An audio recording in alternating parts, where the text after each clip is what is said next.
Hey everyone, welcome to another episode. I'm super excited for the announcements of World of Warcraft Classic. It's coming out pretty soon, and I thought it'd be super fun to do a fan art painting inspired by it, but try to cover a subject matter such as how do you paint a forest. It's a pretty tricky subject matter. I find it pretty difficult sometimes, like what details do you paint, what don't you paint, and how can you simplify it. So I want to share things I like to use and try to tie it into the thematic of World of Warcraft because it's a subject matter that's very dear to my heart. I love that game a lot. But before I start painting, I just want to share a bit of background of the region that I was inspired by to paint the painting itself. So World of Warcraft is a very open MMORPG game. And the region that I was very inspired much from to do the painting is called Ashenvale. It's an area where the Night Elves would quest, and essentially the first area where you encounter other races and you start player versus player action happens. I spent a lot of time here. There's some in-game screenshots from the area itself, so you kind of get a feel of the colors and tones that the area has. And I wanted, originally when I did the painting, I kind of wanted to take a step away from this and try a different palette. But halfway through, I had to do some drastic color changes to adjust that, to make sure it felt more natural. But let's start painting, shall we? And since we're painting a pretty complicated subject matter, I try to keep it extra simple in the start. I just started with a very loose drawing in the beginning, and now I'm just going with pure blacks to block in what's going to be in the shadow, what's going to be in the light. Because our character that I wanted to paint is a hunter type of character. She has a pet and a bow, and it was important for me that we try to frame them within the image, even at this early stage. Like, how do we pop them out and make sure they fit in with the rest of the scene? And if you look also, I'll be popping up here on the right, you're going to see the final values of the painting ended up really close to what we did in the start. It kind of shows the value of trying to do this early on when there is a pretty complicated subject matter, such as a forest.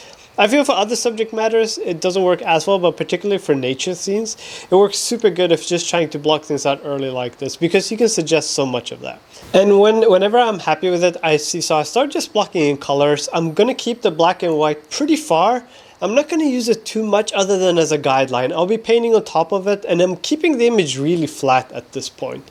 And the reason for that is I don't want to break down the layers too much to get caught up in that too early, because we're still trying to capture the overall image.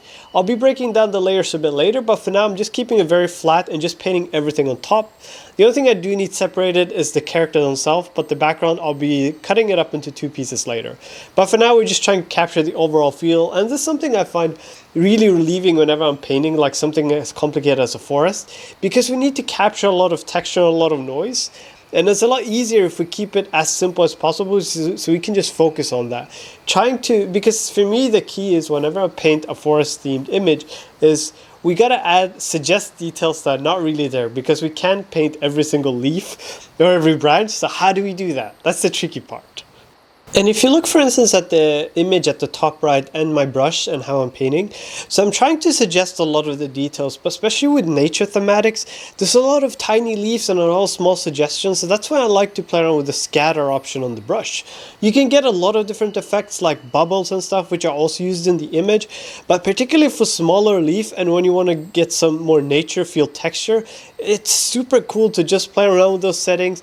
And pushing and pulling, if you're not familiar with it, I would just experiment with it, but it can really help you get a lot of texture and a lot of noise, which is very good when you want to represent nature, because again, if you try to go in and paint each leaf individually, it's going to feel unnatural. So having some of that organized chaos, as I like to think about it, help it make it feel a bit more natural. And also what I'm going to do after I cut it out, I just like to paint in a bit of extra wiggle room, because essentially since we have two layers and there's a bit of space in between, if I don't add a lot of extra room, it's really hard for me if I start erasing part of the foreground layer. We're going to see the white of the canvas.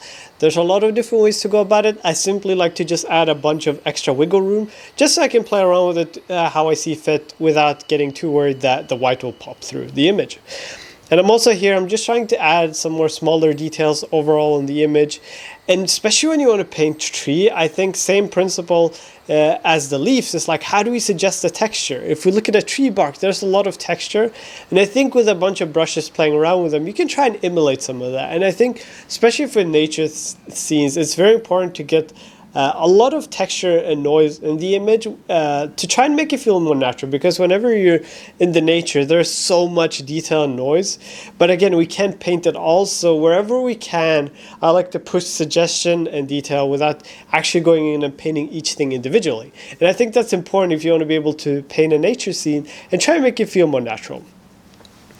And one thing that I started running into here is like I'm starting to worry about the color choices that I had, because as I'm painting in the night elf I felt like the green is too overwhelming and it felt slightly disconnected from the original environment.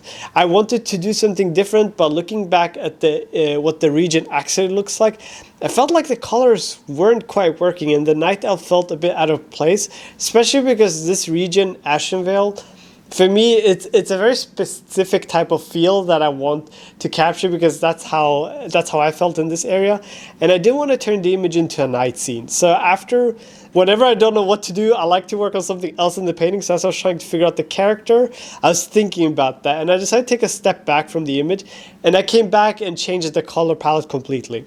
I'll be putting a link to a video where I explain how you can change up the color of an image. It's a bit of a process, but it's definitely doable. Unless you plan it, I wouldn't recommend it, but it's definitely doable. And here you see I play around with the scatter brushes as well.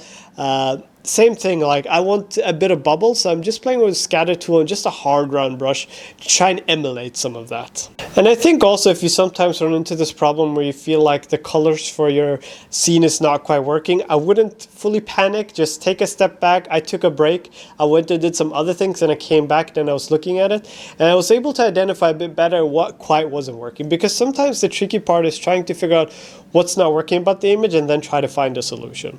One of the options was considering that I was going to start over on the image, but after thinking about it and I chatted with my wife, I thought if changing the colors a bit more to the original location, it would work a bit better. And here, after I've added the bubbles, I'm just going in with color dodge to give them a bit of highlights, to make them feel like slightly more magical and alive, because without the highlight, they feel a bit too neutral in the scene, because we want that magical feel to it. So adding, not on every single one of them, but a handful of the ones that I chose, I just want to pop them out a tiny bit more, and just scatter it around all over the image, try and make it feel like it's coming out of the pool, because essentially the water here, it's a moon well where night elves regain their power and they sustain it through it.